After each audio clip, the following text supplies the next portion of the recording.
Welcome back to the Performance Mindset Show. I'm your host, Amy Calandrino, Orlando commercial real estate broker and author of the book From Perfect to Real. This show is all about leveling up in business, real estate, leadership, and life by shifting how you think, grow, and lead.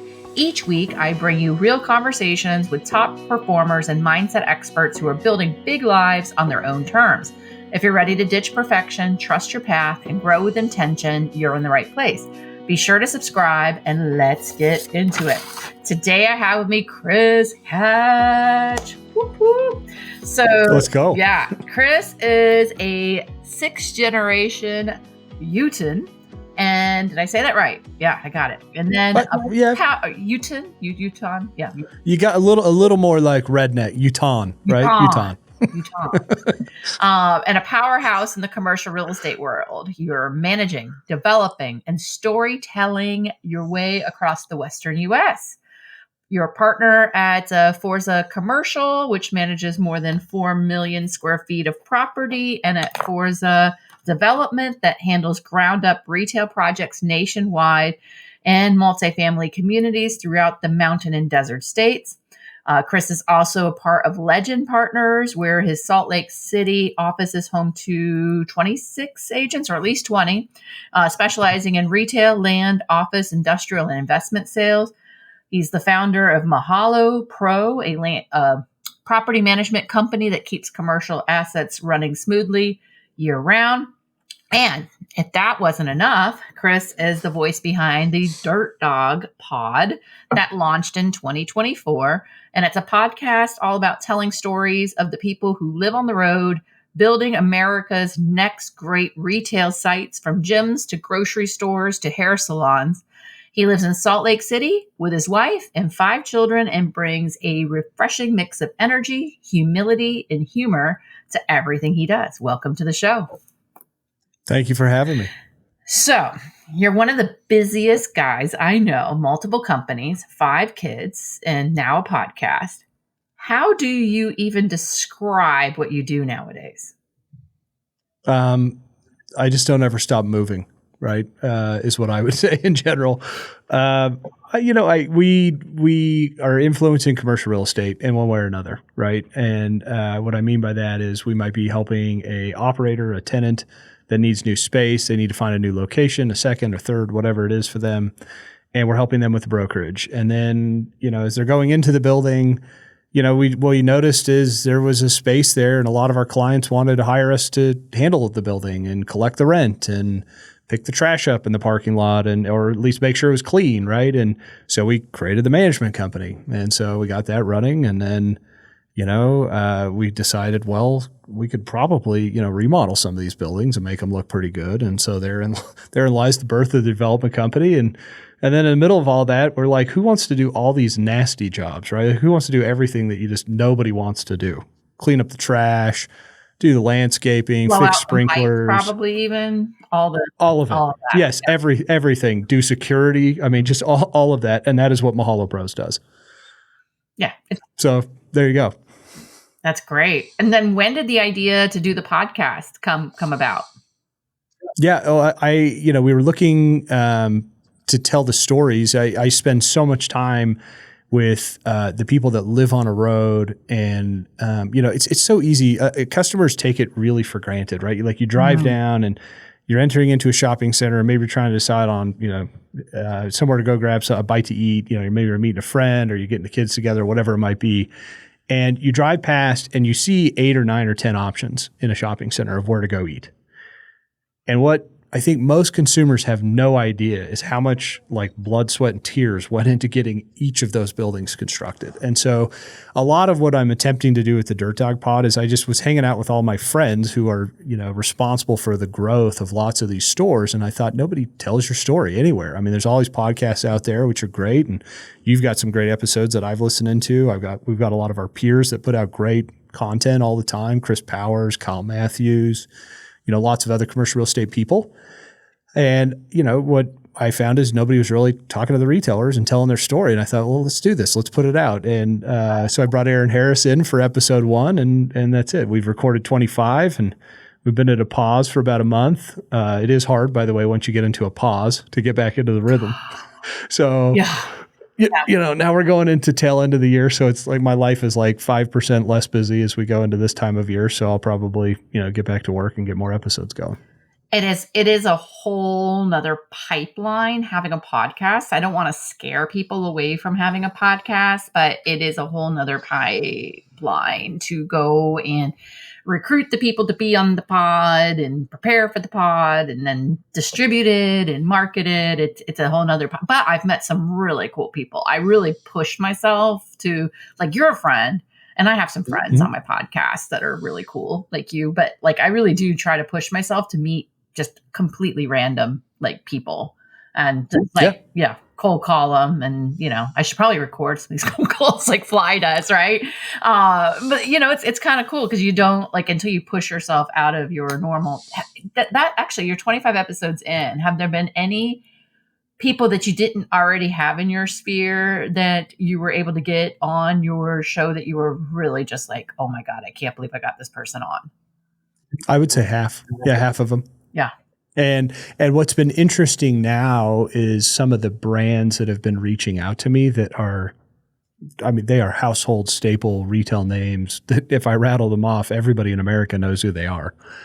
And it's now a lot of it is, can we have our chief development officer on with you? Well, yeah, sure. I can clear my calendar out. That'll work. Right. No problem. That is the magical moment in a podcast. I do get like a lot of like inbound requests. So if you're putting out great content and people like listening to it, you do end up having a good amount and then sifting through what makes sense. But then obviously those institutional names with their chief heads of development, that's a nice conversation to have. So Forza, it now manages like 4 million square feet across the West. What's the biggest lesson you've learned about scaling a management business successfully? You've got to have your accounting just dialed. And we have got an unbelievable director of accounting at Forza Management. She does a phenomenal job for our group. It is extremely regimented. And it's just a very clear process for how anything is paid. A lot of the management responsibility really is just the money movement in and out. Of course, you got to have great managers. You got to have, stay on top of it. You got to walk your properties. You got to check on them. You got to make sure they're in first class manner. But you just cannot screw up the accounting, right? Period. End of story. And so I think just the better checks and balances that you have there. In our first few years, we couldn't afford, our current director of accounting. And just because we were scaling and we were too small, the moment we were able to kind of, pay up and get somebody in that role, and we hired the right person at the right time, and she's been with us since, and it's been a fantastic fit for us. We've really appreciated that. It is interesting because I work with a lot of business owners that are like scaling, and then you yourself have had businesses at scale. It's like you almost graduate from the lemonade stand is what I call it. You have your like lemonade stand, like the insurance agent that started with you. And then, you have your original like team of people, but then as you grow and grow and grow, that you end up, having a new team generally, because they have a different like mindset of managing the different facets as you grow and accelerate. Yeah. So we choose to run that company with a player coach. And so one of our managers has worked their way up through the system, and he is now running that company as a division. And it's been good. It's a good team. He's got great support, with the accounting side. And they're now bringing on and onboarding some new senior PMs. And so adding that in, most of our, wins lately have been like, industrial properties that are about 150,000 feet or larger.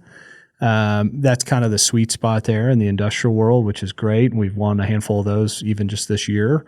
And then we typically are winning, like 50 to 250,000 foot neighborhood shopping centers and regional retail centers. So that's kind of our core. Like if you look at 80% of our properties, that's what they look like. Well, that's a natural like segue to do the industrial, with it being so tied into retail, and it also behaves, differently than office, and with as far as the managing of triple nets and all those kinds of things. So that makes a lot of sense. Yeah. Yeah, we've kind of steered clear of office. We are doing a little bit of office now, but we just haven't gotten into office as much. It's just a whole, it's just it's like anything. It's just a different business plan, right? And so, it's a little more involved. Yeah, it behaves differently. You have all kinds of different considerations, but what would you say would be one project, and it could be early on or development, that you can talk about that really tested your team, but then made you better because of it?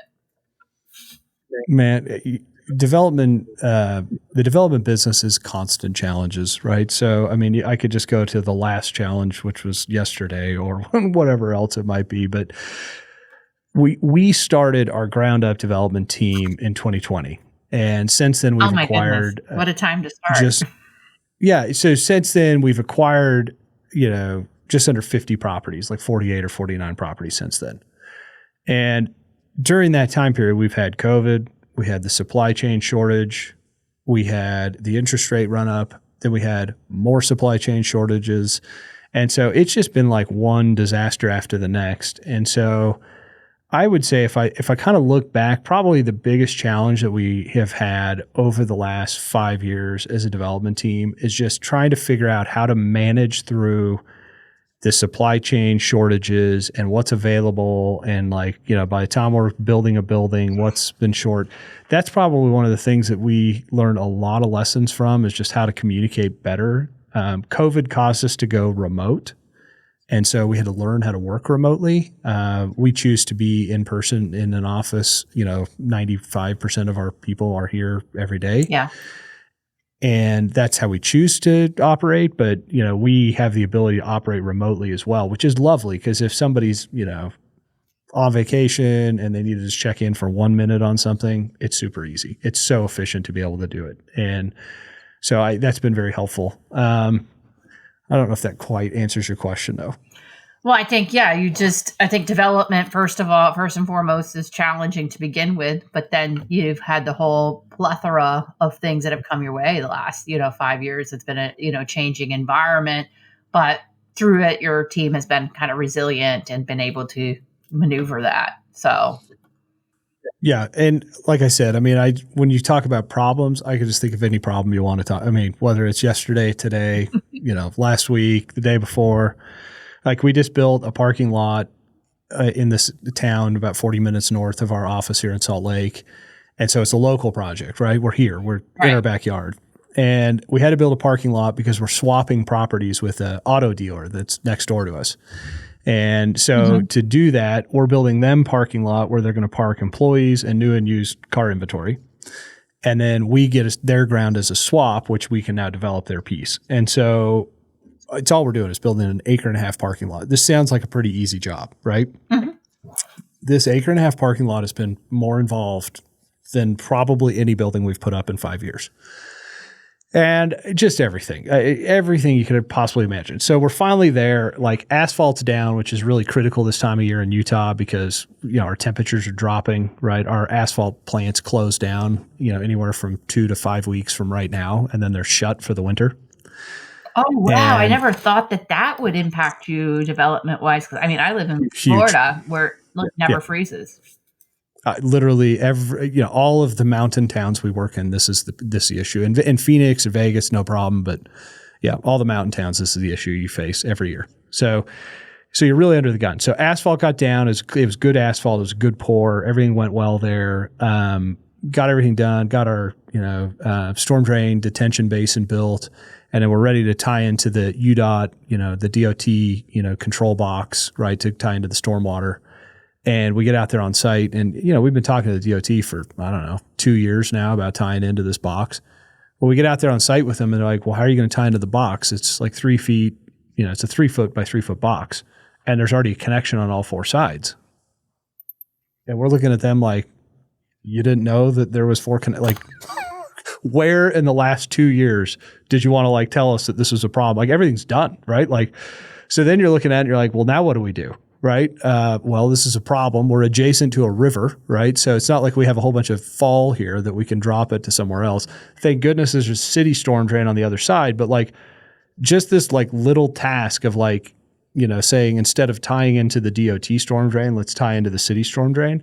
I mean, this can be, depending on, what your ability is to navigate through and just the municipality, this could be a 6-month issue. This could be a 12-month issue where literally there's parking lots just sitting here and nobody can use it.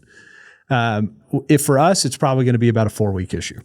And that is only due to the fact we have an extremely cooperative municipality and we just literally don't take no for an answer. So we just nicely keep smiling and pushing. No doesn't really exist in my vocabulary. Like it is not dead until it is really, really, really, really dead. So yeah, it's as if you just take it for you're just not going to you're not going to be as successful. And then people are also going to come to you. You're going to be the person that can push through and navigate and be resilient. And so, yeah. Yeah. What, so you talked about this, the Mahalo Pro handles all the unsexy, but essential parts of property care, irrigation, all that kind of stuff.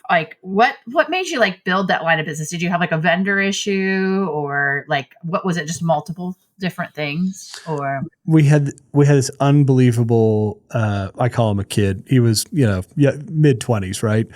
Mid-20s, young married guy, just had his first baby, and he was kind of training into our broker program. And really great person. And, as he was with us for about a year, we typically start our brokers in some version of a support role. Yep. So either just general admin, or they're assistants to the mapping or graphics team or something like that, or, but they need to work their way into a brokerage role. That's how it operates here. And so he'd been with us for a year, and Tanner, who runs our brokerage, and I sat down with him and we just said, do you really want to do this? Is this really what you want to do for a living? And he's like, no, I like working with my hands. I don't really think I like sales, but I love working with you guys. What can I do? And he said, should I be a property manager? And I was like, well, that's not really working with your hands either. And so we said, well, what if you cut lawns? That's really what the whole entire thing was like. I mean, we pay out I don't know, at the time we were paying out well over $1 million in annual landscaping bills at the management company. And it was like, do you want to just cut lawns and we'll see how it goes? And anyways, it just went from there to, at the moment, we're cutting lawns, we're doing sprinklers, full irrigation, full landscaping duties, parking lots, power washing. We've now started a security company. So, building security, which has become more and more of an issue as, some of our homeless population has been climbing in some of our areas where we manage. And it's just kind of grown from there. So, and he's still, running the team, which is fantastic. I think that is just a huge sign of leadership when you, first of all, I like it anytime any of the brokerages start people in a support role. Cause I mean, just starting from day one in brokerage, it just takes so long to build up a pipeline and everything. And you're kind of setting someone up for failure versus kind of learning overall how things are. You're kind of giving them an entree to doing that. But then interestingly enough, they get to know you and your culture, but then you both had the wherewithal to say hey, this is not the right fit, but where can we fit you and make this opportunity? Yeah. Yeah. So he's having a great time. He's running a team of 14 people right now. They're going to add, I think, 10 as we go into the winter season for snow plowing. We haven't really made any money because every time we make money, we just buy another snow plowing truck. So we have a lot of vehicles we own now, so that's fun. But it's been now and all of that. Yeah, and, yes, and now we need it bigger. And yes, it's created a lot of other really entertaining problems like that. It's actually our fastest growing company of everything we have here at the moment. That's incredible. Yeah. It's 2 years old, but it's behaving like a 10 to 15-year-old company. It's pretty wild. What has been really fascinating too is unlike every other company that we have because it's one thing to build a building, but we still are running a development company that is building the building. And so it's just so fascinating because we have all these different lines of business where we're building, a company in the background. And yet this is the only one that, some Harvard, SMB bro is going to take us out at some crazy multiple. You This is the only stole business that my, we're like, running. yeah, I mean, that's exactly what's going to happen. Yeah. Just waiting for one of Eric's, to call me. Eric, the SMB attorney, Yep. right? Him call me and be like, "I've got a client that has an offer you can't refuse." Well, hey, I'm all ears. I'm here. Shout out to Go ahead. SMB attorney, to anyone who is on X Twitter. He's actually in Orlando as well. I haven't met him in person yet, but I need to fix that, actually. You do. You should fix that. Is that an Orlandoite? Is that what you call it? I think we're an Orlandian, or I don't know. Okay. I think probably an Orlandoan.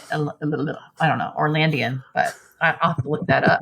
We will answer that for you soon. But yeah, I think he is a more southwest area of town, and I'm a more northwest area of town, but not too far. Like I'm out there. I'm out there a bit. So actually, I used to live really close to where he lives, but that's amazing. But yeah, that they are on the hunt. Roofing companies, any of that kind of stuff. That is where all that PE money is going right now. People love it.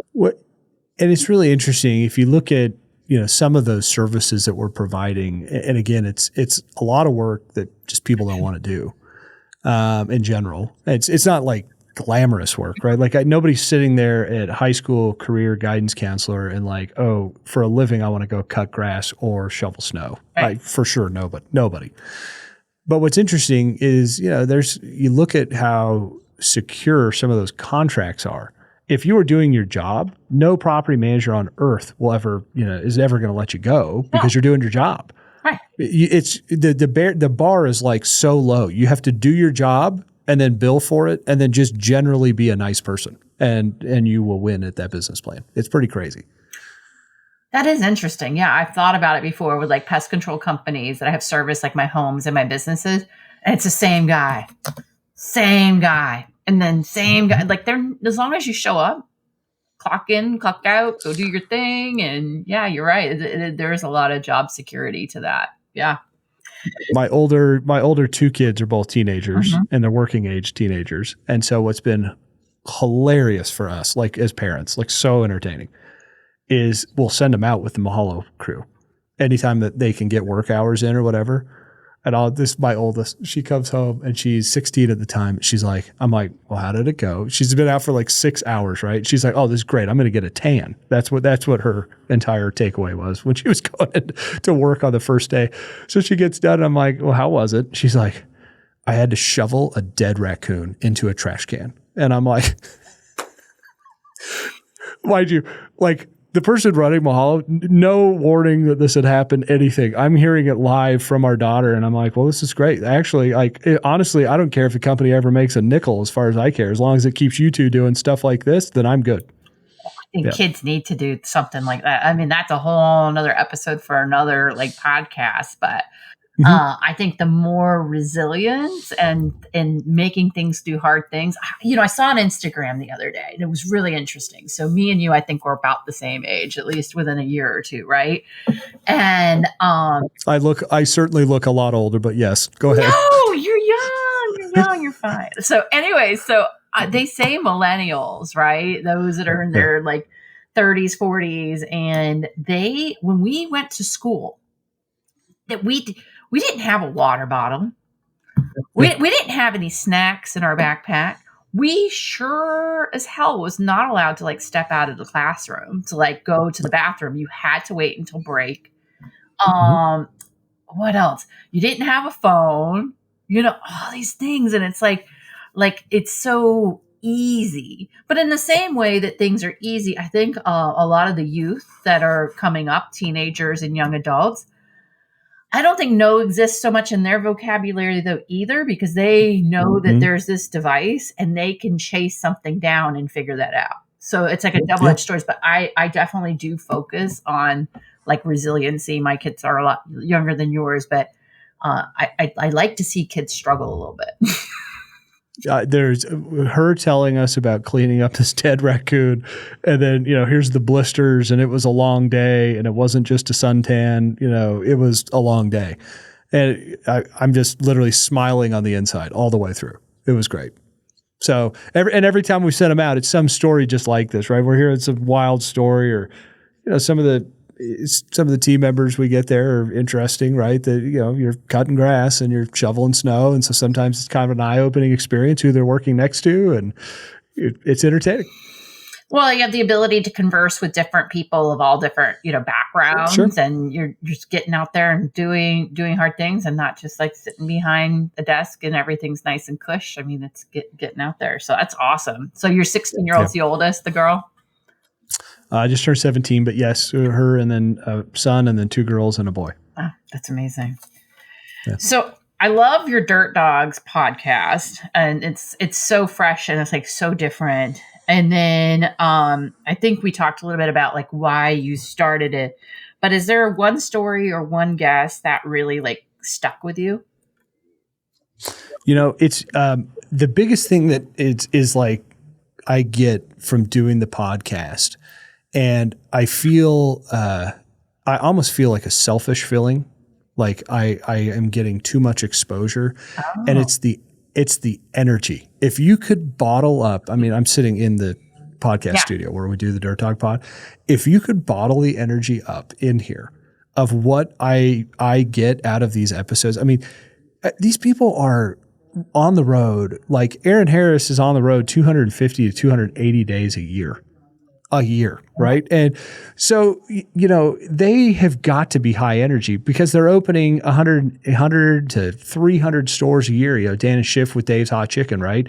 You sit there and start talking to him, and the guy is an animal, right? And I haven't had anybody on from Seven Brew the other day, but I had them on the other day. They're pacing for 300 store openings this year. They're talking about maybe doing 400 or 500 next year. You're just like, what in the world? Like, how do you even open that many stores? It's just crazy. And so the answer every time is that the people that are doing it are they are driven, motivated. I mean, these are people that are they exude positive energy into the world. And so I feel selfish because I just get to absorb all this energy, and I leave these things, and I am like on fire. Like, people are like, don't drink any more coffee today. You're all set, right? Like, I have that happen to me too. Like, everybody's just like, chill out, Amy. And if I pre-workout, everybody's just, get away from me. Do not come near me, Amy. You worked out and have had pre-workout. You were just like off the chain. No, it's interesting. I had a chance to spend a day with Aaron Harris here in Orlando, and can't really talk about it yet. But I will say he is an internal optimist. We toured one center, and he says, mark my words, that is going to be vacant because of da da da da da da da da da da. And so meanwhile, we're kind of treading water, on some other things. And then da da da, that site comes available. And I'm like, you tell the broker, okay, all right, as soon as you get the termination agreement and all that kind of stuff, we want to be number one. Like, I already reached out to you when you told me it wasn't available. They followed back up and again, and I'm like, come on, let's go. So, but I think that's like amazing. And that takes like a lot of like experience and everything to know that it's just never over, like even on sites, like even if you love a site and it's not available, then just stay tuned. You never know. Like, come back. Just keep going. And I think that probably comes just from how many stores they're opening, right? You've got to try you got to throw a lot of LOIs out there to get the store count that you're trying to get to. Yeah. So I did think it was interesting. Don Eichler, who is the Western U.S. Director of Development at Chick-fil-A, so that was like episode 6, 7, or 8, somewhere in there. He was telling the story about how he was opening a restaurant, and Bud Cathy, who is one of the Cathy family that owns Chick-fil-A, was there. And, Chick still does this thing where people camp out right the night before because they're trying to be the first 100 customers, so they get free Chick-fil-A for a year. Maybe they've done away with that program, but they did it for a long time. And so the owner is there, right? Bud is there in the restaurant, and they've got people there, and Bud's got a tent in the drive-through lane. He's sleeping with the people, which is pretty cool, right? That he did that. Yeah. Yeah. And so, and he's out there, and you got all these people that are on site, the building's open so they can use the restroom. Well, all of a sudden they have the sewer fails. Okay, this is the night before the grand opening. Actually, And so but I'm him telling this story about how the sewer is failing, and Bud can just recognize that there's a problem, but doesn't ask anything. Instead, he just says, "Hey, why don't we all get together for an evening spiritual thought and a prayer, inside the restaurant, and we'll fire up some French fries for everybody or whatever." So they get everybody together. He's doing that. He's trying to distract the whole crowd of what's happening, right? In the middle of all this, he just walks over, doesn't ever ask Don anything, just says, "Hey, you got this covered. Make it happen. You're doing great." Right? Like, no, like, questioning him, like, what the heck is wrong with the sewer? Why is this failing? This is my brand new restaurant. How much did this cost? He could have reacted in so many different ways to the negative, but instead he was just like, "You got this." Yeah. And that was a great lesson about how to run a team. And of course that comes from the kingpin of the team, leadership and culture that Chick-fil-A has. Well, it's totally when you are in a role, just making the situation more intense than it already is going to impact someone's performance to like execute. Just let them like solve the problem than piling on. Yeah. Yes. It's interesting. I didn't know they give free Chick-fil-A out for the first 100 customers. I am actually. So let me see if you can figure out this retailer. Ooh, I'm going to put you on the spot. So there is a retailer that was born out of Orlando, approximately 2018.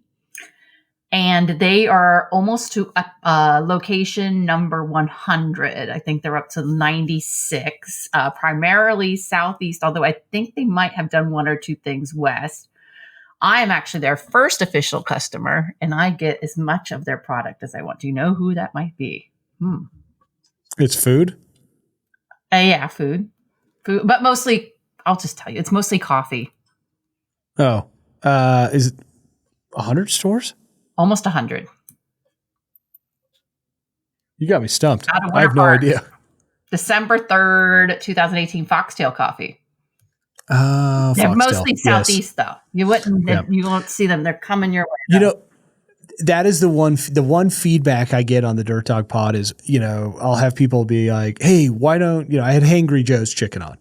And all these people from the East Coast are like, "This is awesome. Great. Do more people like this." And I'm like, right. So the only reason I don't have more people on like this is I don't know who to ask.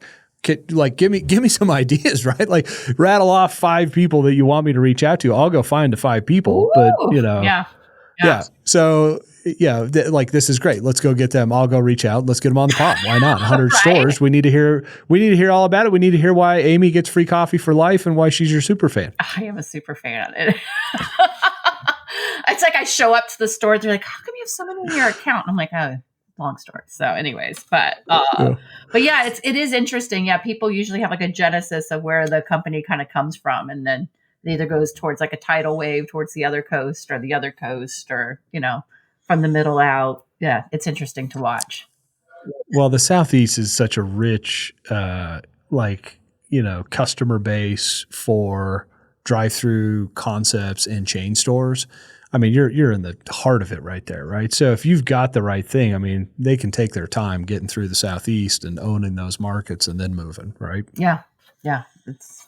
I love it. Well, and I'd like to say, like, Orlando wasn't quite what it is, like, even just 10, 15 years ago. We've really kind of come into our own, and like with the MSA really like doubling in population over like the last decade and stuff. It's like, I feel like I'm like in the catbird seat here. Like I'm staying put. We've really hot summers, but like, it's fine. I'll jump in the swimming pool and put an umbrella in my beverage and, just hang out here in Orlando. I'll be fine. There you go. There you go. You live and breathe retail. What's your take on where retail development is heading right now? It's so hard to make the numbers work right now. And, I know that's a response I feel like a developer could give anytime, ever. I would follow it up with the caveat that I'm not sure there's ever been a harder time to solve the math equation than right now. I think just some stability from a federal government standpoint at some point here would be great. right? And I'm talking like not this presidency perspective. I'm just talking about the last decade, right? Yeah. Let's go with the last decade. How many government shutdowns have we had in a decade, right?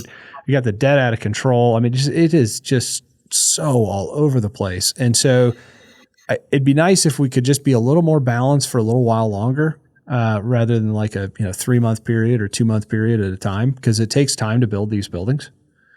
And you're ultimately trying to look at what the end value is, whether you're selling it or permitting it on a perm loan. You're trying to figure out what it's going to be worth at the end. And so how do you figure out what something's worth when we're in the middle of tariff wars and interest rates, and we're going to fire the Fed chair? It's just crazy. The whole thing is just all craziness, and it's been that way for a long time. So it's challenged. So what we're seeing deals get done is where the tenants are coming to the table and contributing to the deals. Yeah, now, whether I've that not seen that ever until like the last couple years. Yes. Yeah. What's really unique is when they write a check in. That is really fascinating. And really, there's buying the rent down, and is one way to look at it. Well, explaining this to the common lender is so painful. I mean, really painful, right? Because they're trying to figure out how much they need to extend to you, and then they're trying to figure out how likely it is that check's coming back in. So not only are they having to underwrite you, they're having to underwrite that tenant even further than they normally would, because they're trying to figure out, are they going to have enough liquidity to actually pay at the end, right? And it doesn't matter if it's a publicly traded company or private. Like, they still have to underwrite them and figure it out. Right. I think the whole shift to going to ground leases is, an easy move for tenants to contribute in, right? Because then the tenant is truly putting their building in. Problem is, most of these tenants don't have the in-house development resources. And so, it's hard because a lot of them want to be in hyper expansion, but even if they have the pad that you've handed off to them, they don't necessarily have the capability or resources to convert it to a building. So that's been a little problematic. So I would think that just over the next 24 months, we're going to continue to see tenants contributing into these deals financially to get buildings built, because I just don't see how they get built otherwise. Yeah. I mean, they have to just decide, do they want this site or not want this site? And what's going to happen if you don't continue on the momentum that you are and adding sites? Like, I think it's something that I'm seeing even in our market to make things work. And that's just not ever really been part of the equation. Normally you can kind of make things balance otherwise. So the coffee world is decidedly shifted to a drive-through only model, being permanent, established. It's a segment. I still love coffee cafes. I still meet people at a coffee shop all the time. But we now have somewhere over 2,500 drive-through only coffee stores with no interior seating whatsoever. Wow. That to me is an established business plan. That's not going anywhere, right?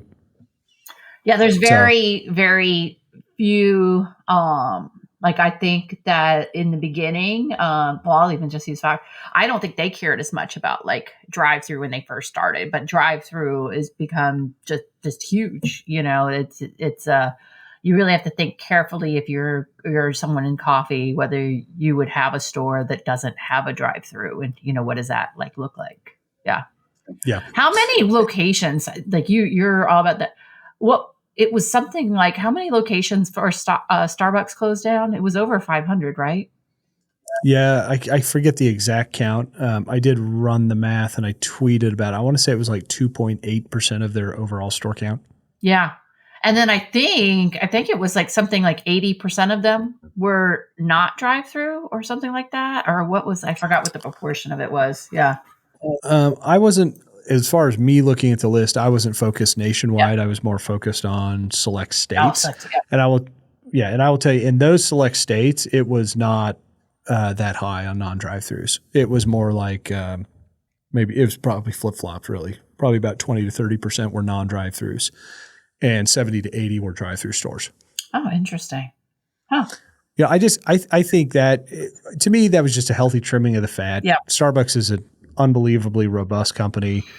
Every place you go on planet Earth serves Starbucks coffee, whether you're in an airport lounge, a hotel, They own how much of the farming on the coffee bean side. I mean, this is a gigantic, enormous operation. They've got some very real world problems that they need to sort through. But to me, it just looks like a healthy trimming of the fat, right? And I don't think it really indicated to me much more than that. I do think that, they've opened a lot of stores and some of them, they're not all winners, right? That happens. That's part of the business iteration process. So I feel like we talked a little bit about challenges and doom and gloom and all these things, but let's talk about what's something you're really excited about heading into. We're in now the fourth quarter of 2025 recording this, like, heading into 2026. What are you really excited about? We formed a wonderful alliance partnership, or just client relationship, where we're helping a very large KFC customer repurpose a lot of their KFCs. These folks happen to own a lot of their locations, and so that's taken us into NorCal. We've never been in California. We've never developed there.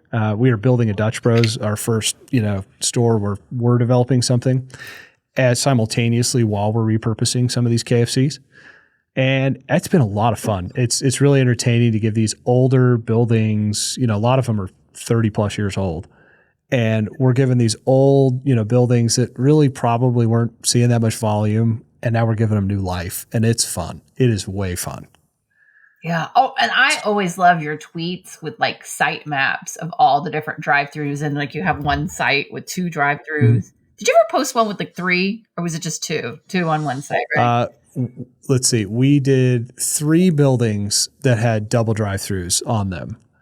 And we have not done a triple. A triple is kind of mind-blowing, though, if you think about it. It's so conflicting on traffic pattern because I don't quite know mechanically how you would have one lane not cross 2 lanes. Unless you just did 2 horseshoes on the outside and then somehow like had something coming through the middle, which would be so weird. But yeah, the double drive-through lanes are nuts. Yeah, they are. It's I become the urbanist enemy every time I post those. Like I have so many urbanists just like attack me for like, oh, drive-throughs, death to these. Nobody goes through these. And I just respond to all of them. Hi, for every one screaming urbanist, there are literally 50,000 people that drive an SUV and want to go through the drive-through. So thank you. They're just not like you. They don't yell. They're just nice people, right? I can't wait to catch one of those urbanists in the drive-thru because that they go on vacation and that they go places. And so, anyways, so I always like to kind of end our episodes with some rapid-fire, personal, fun questions. I love it. What is your favorite spot in Utah for thinking or unwinding after a long week? Skiing with my kids, for sure. Okay. And then speaking of your kids, what's something that fatherhood has taught you that applies directly to business? Oh my gosh.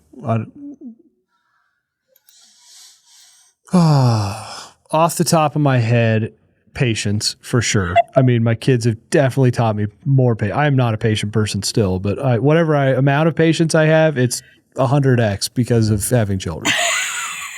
I would agree with that too. It'd be hard to pick one thing, but what is the wildest thing or funniest thing that's ever happened on a job site? We talk about dead raccoons and all kinds of things, but what else? Yeah. Well, I was going to say, so we are live streaming the entire process of building a Dutch Bros in Athens, Tennessee right now. Okay. If you go to our website, Forza Commercial, and click camera, you can watch the live stream of this Dutch Bros being built. I will tell you that my construction manager and I have probably shortened both of our lifespans for doing this. Seriously, yesterday we go on the camera yesterday, and they've got our siding materials, which are just shipped to the site and they're ready to adhere. It's like basically like a glue and EIFS type product, right? Like stucco. And like they're literally just sitting there, and instead of putting scaffolding up to paint the building with the weatherproofing stuff that they put down first, instead of using that, they're standing on top of the stacks of our siding material. And you're just looking at them and you're just like, hi, can we like not have anybody go to the hospital on the live stream? Like, would that be okay? Can we just start there today as our baseline? A safe job site. Every day. You're like, am I going to do this again? Or do you think you'll do it again?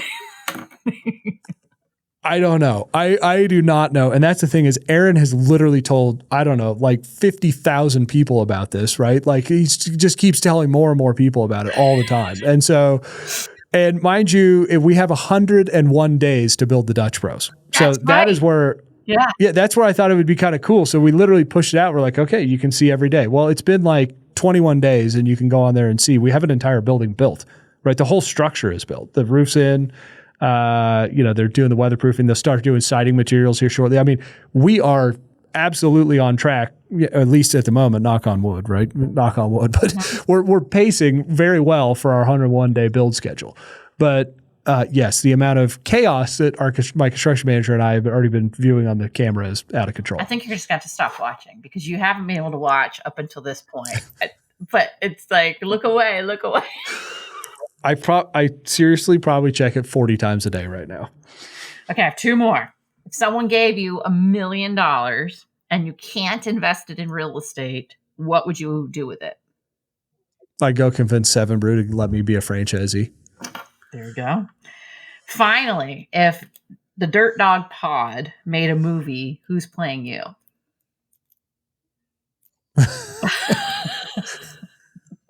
Wow. Somewhere in between like Johnny Drama from Entourage, and Ari. It's somewhere right in the middle.